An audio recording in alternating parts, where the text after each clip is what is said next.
Hello, my name is Randy Rolfe, and I'm president of the Institute for Creative Solutions, and I'm sharing foundational concepts for vibrant health through natural living.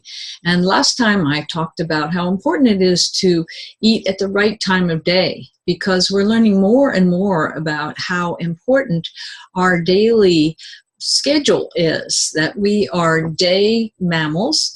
And we need to recognize that most of our activity is during the day and our restoration is at night. And all mammals sleep.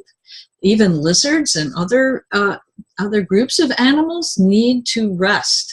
And that's when the body rebalances itself, and the nervous system, however simple it is or complex like ours, restores itself and lays down memories. Learning experiences get interpreted and filed away for later use.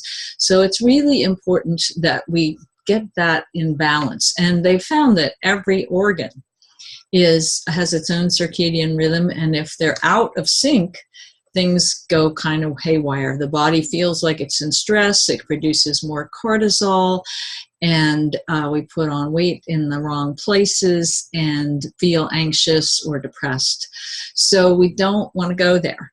So getting the rest you need is really important.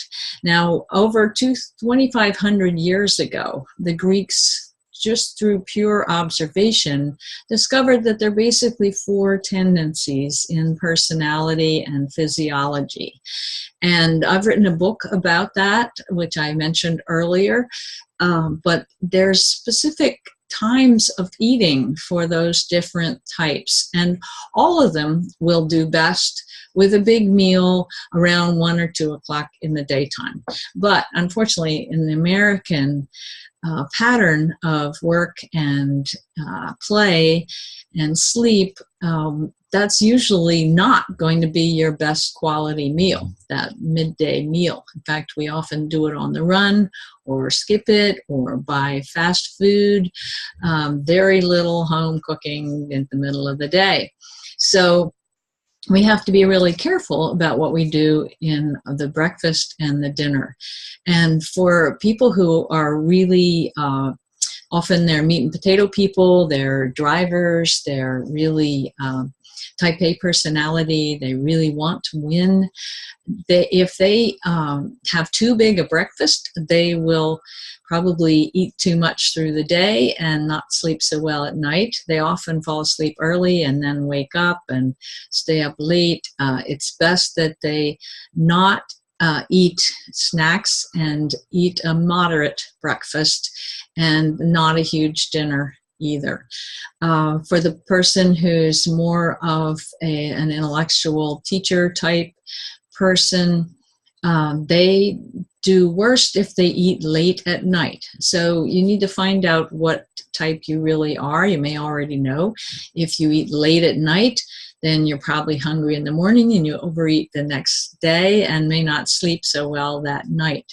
So you really have to be careful not to eat late at night, and again, to have a moderate breakfast. Now, the other two types, one is tends to be very creative and mercurial, they used to say, changing moods a lot, and they tend to snack a lot on carbohydrates.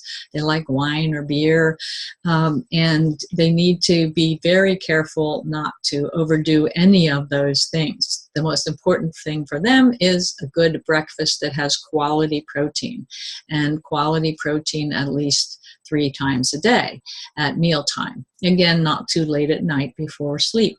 And then the fourth type tends to rely too much on dairy, milk and cottage cheese, and often they try to lose weight on low fat cheeses or cottage cheese or milk, but it tends to overwork their glands so that they eventually get depressed and may put on extra weight.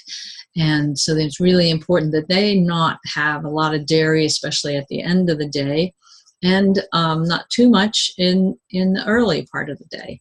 So think about those things and really notice what works for you. And it's not just about how you feel an hour later or 4 hours or later or even that evening. Notice what happens the next day, because we're on a 23 to 25 hour cycle, each of us. And so what you do at 1 o'clock on Monday can affect you Tuesday morning. And what you do Tuesday night can affect you Wednesday night. So do think about, do think about what is going on for you. And if you want more detail, you can always get a hold of my book, The Four Temperaments by Randy Rolfe. It's on Amazon. You can get an ebook and so on. You can order it from any bookstore. And it has a questionnaire to help you discover what your tendency is. And it's not like they're clear cut, as I've said before. All of us have all of those qualities, but if we exaggerate them by eating at the wrong times, eating the wrong things at the wrong times especially, we get really out of balance, and it brings out the worst of us instead of the best of us. So that's it for today. Thank you. And this is Randy Rolfe at randyrolfe.com.